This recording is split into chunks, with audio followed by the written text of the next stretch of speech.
Have you had enough of comic book movies this year? Well, too bad! Here comes another one with X-Men Apocalypse, the follow-up to Days of Future Past, which reset the continuity of the universe, whilst also being a sequel to First Class, which was a quasi-reboot prequel of the original series, coming off the back of X-Men Origins, which was a straight-up prequel to the original trilogy, started by Bryan Singer, and then ruined by Brett Ratner. Also, there was another Wolverine movie somewhere in there, and Deadpool is loosely connected, but you know, they didn't really want to make that one. That being said, you don't need to know any of that to get into X-Men Apocalypse.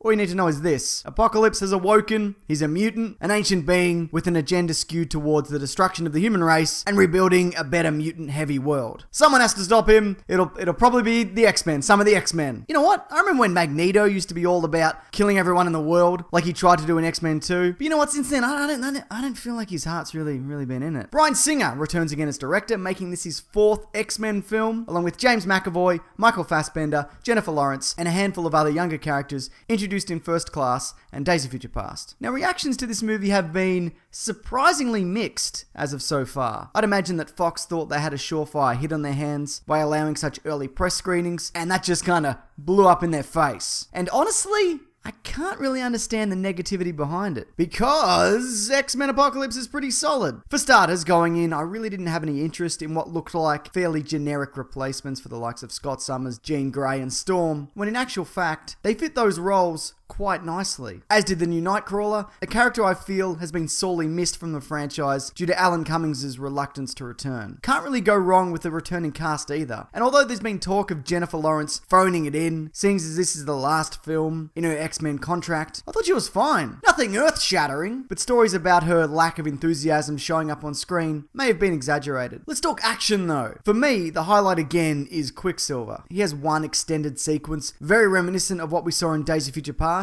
but it's the characterization of him that makes him so engaging. And the rest of the action, it's good enough. I don't feel anything when I see a city get destroyed anymore, and this was no exception. And the final sequence is clearly on a soundstage with a lot of green screen, but I can't say I was ever bored. In fact, it's very entertaining. Also, I really enjoyed the opening in terms of setting up the character of Apocalypse and how he was transported from ancient Egypt to the modern day. Well, to 1983. Very tense. Conversely, the lack of colour in the X-Men costumes again returns. It is explained away, and it looks like we will get that in the next movie, but it still bugs me. That's certainly not true of all character design, especially the villains, but it does carry over to that of Apocalypse, who's a menacing enough presence. You know what? He's actually probably one of the scarier mutants that we've seen, but in terms of how he looks, considering what was proven to be possible with his design, I just find all this a very strange choice. Also, some of the CGI doesn't hold up so well some of the time. In particular, a moment involving the outside of the X-Mansion just before the movie wraps up. But on the whole, explosions look like explosions, lightning looks like lightning, all that. If you liked Days of Future Past, I don't think these two films are so different in terms of quality. First Class does remain my favourite, but there's fun to be had here in a pretty well-told narrative. Maybe the negative reaction comes from critics making comparisons to Civil War. I feel like if this movie came out before that and after Batman v Superman, there may have been a different response. But what the hell do I know? Nothing. Not a damn thing. Oh yeah, best movie ever. That's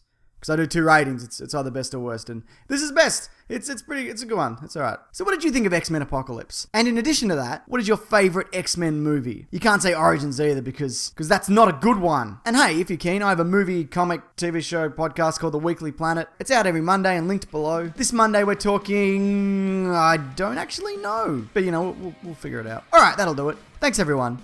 Take care.